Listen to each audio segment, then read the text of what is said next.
Hey guys, welcome back. Today we're going over day 8 matches for the 2023 World Darts Championship. This is going to be Thursday, December 22nd. There's going to be an afternoon and evening session, each containing 4 second round matches. Friday the 23rd is going to be the last day before break, and there's going to be the last 8 second round matches.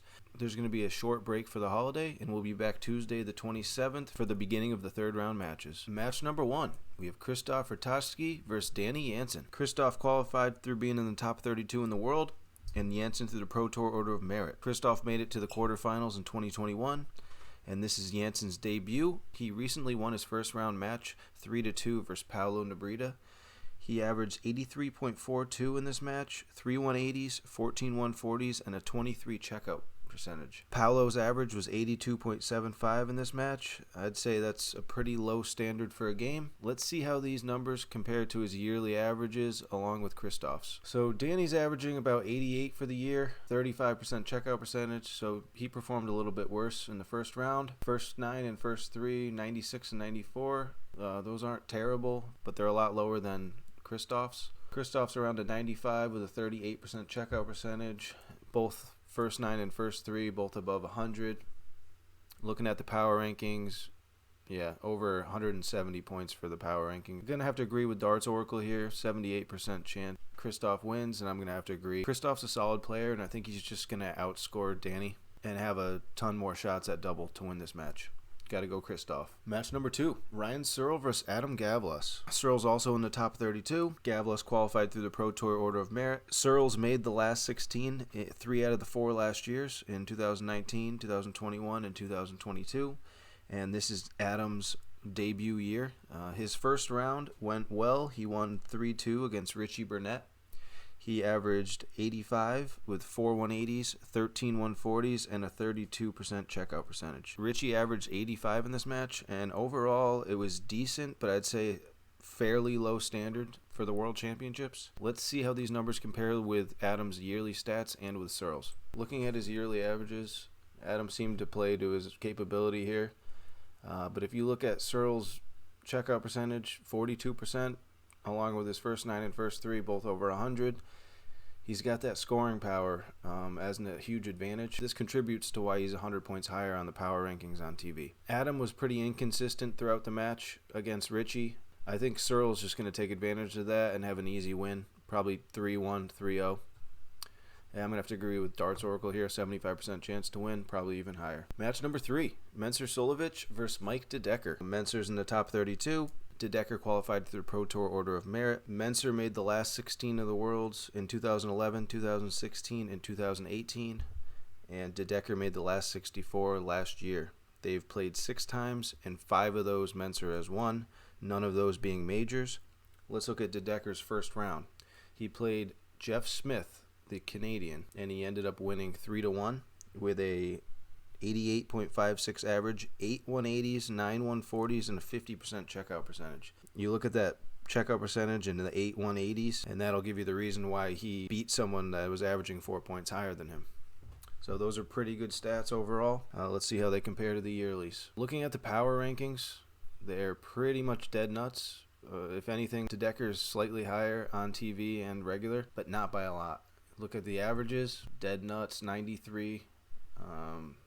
First 9 and first 3, almost the same.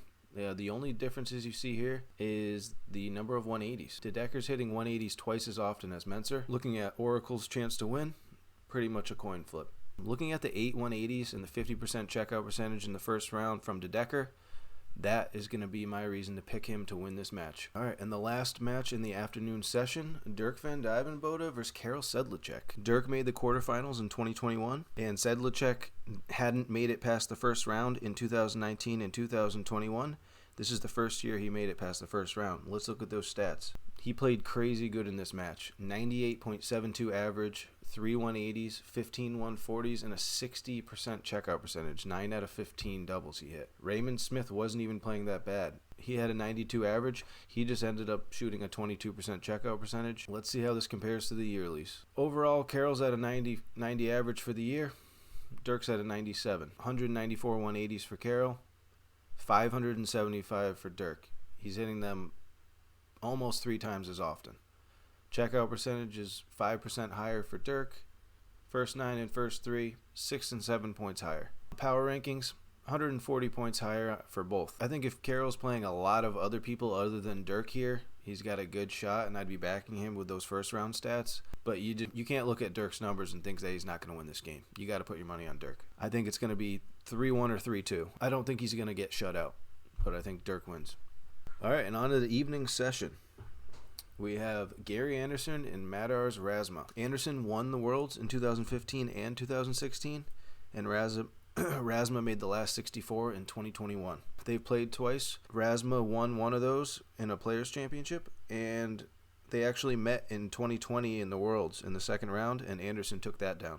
Let's look at RAZMA's first round stats.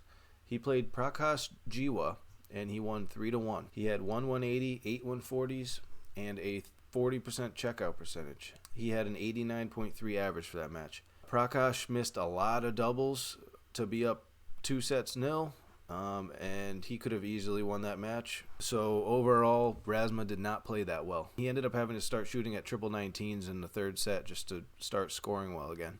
Let's look at the yearly stats. First thing that stands out is the first 9 and first 3. Consistently 105 points for Gary. And we're looking at 98 for RAZMA. 7-point swing there. Checkout percentages are about the same. Gary's got a little bit more 180s, and the overall average is about 6 points higher. Power rankings, decent amount higher on TV for Gary. I gotta agree with Oracle here. Gary to take this one down, especially with how RAZMA played pretty inconsistent in the first round. Next up, we have James Wade and Jim Williams. James Wade made the semifinal of the Worlds in 2009, 2012, 2013, and 2022. Williams made the last 64 last year. They've played each other twice. Wade won once in a Players' Championship, and they played in the 2021 Grand Slam in the group stages, where Jim Williams took that one down. Jim had a pretty good game against Sebastian Bielecki, where he took it down 3-2. He had a 91 average, 42% checkout, and 4 180s, 16 140s. Let's see how that compares. Looking at the stats, their averages are spot on. Checkout percentage, Wade has them by 2.5%. First 9 and first 3, almost identical. Power rankings, Wade's got him by 70 points on the TV, 90 points regular. Williams had spurts of greatness in the match against Sebastian, but he was pretty inconsistent. And you know how Wade goes. He's a machine. He's just gonna be plowing through legs. If Jim makes the same amount of mistakes that he did against Sebastian, I think Wade's gonna sneak in there and take a few legs and end up winning. I think it's gonna be a really close match. Probably, I'd say it's going all the way 3-2, but Wade ends up taking it. All right, next up, Luke Humphries versus Florian Hempel. Luke's in the top 32 in the world, and Hempel qualified through the German Super Series. Humphries made the quarterfinals of the Worlds in 3 out of the last 4 years, 2019, 2020, and last year. Hempel made the last 32 last year. They've never played each other. Let's look at Hempel's first round match against Keegan Brown.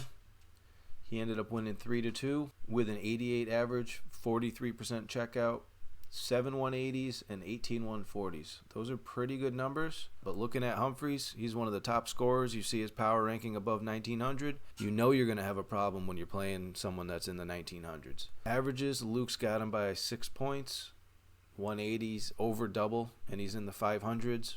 Checkout percentage, he's above 40, and first 9 and first 3 is 106 and 105 versus both 99 and 96 for Hempel. Yeah, that's top class darts for Luke this year, and I think he's taking it 3-0.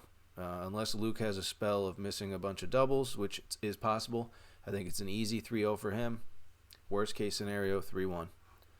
I agree with Oracle here, 80% at least. And the last match of the night, we have Vincent van der Voort versus Cameron Menzies. Van der Voort made the quarterfinals of the Worlds in 2011 and 2015. And this is Menzies' debut. Let's look at his first round match against Diogo Portela. He ended up winning 3-1 with a 86 average, 4 180s, 11 140s, and a 53% checkout percentage, which is very good. Taking a look at the stats, their yearly averages, almost the same. 180s almost the same. Checkout percentage within 1.5%. First 9 and first 3 within a point or two. I figured it was going to be close to a 50-50 with Oracle here. and it's a 52-47. Surprisingly, they have Vincent being the favorite here, and I think that's probably because this is Menzies' debut. I'm surprised to see that Van der Voort is the favorite here, because all of the numbers kind of point toward Menzies here. It must be that it's Menzies' debut, and they're looking at their experience, or there's just some stats that I didn't pull up that are factoring in here. They've played each other twice, in 2019 in a Euro Tour, and Van der Voort took that one down, and in 2022 in a Players' Championship, Menzies took that one down. This is a tough one to call because I could see it going 3-2. I can also see Van der Voort coming out hot, Menzies stumbling a little bit at the beginning, and Van der Voort winning 3-0. I personally want Menzies to win, but I think in my gut's telling me Van der Voort's going to take this one down, probably 3-1, maybe 3-2. So I'm gonna be betting on Van der Voort here, but in all honesty, this is just a coin flip. Even the over/under is a coin flip. This is one of the closest matches I've seen so far in terms of power rankings, averages, and everything. So good luck betting on that one. All right, that's it, guys. Let me know what you think about these picks. I'm gonna make one more video for day 9 on Friday the 23rd, and then we'll be back Tuesday the 27th for the beginning of the round 3 matches. Take it easy.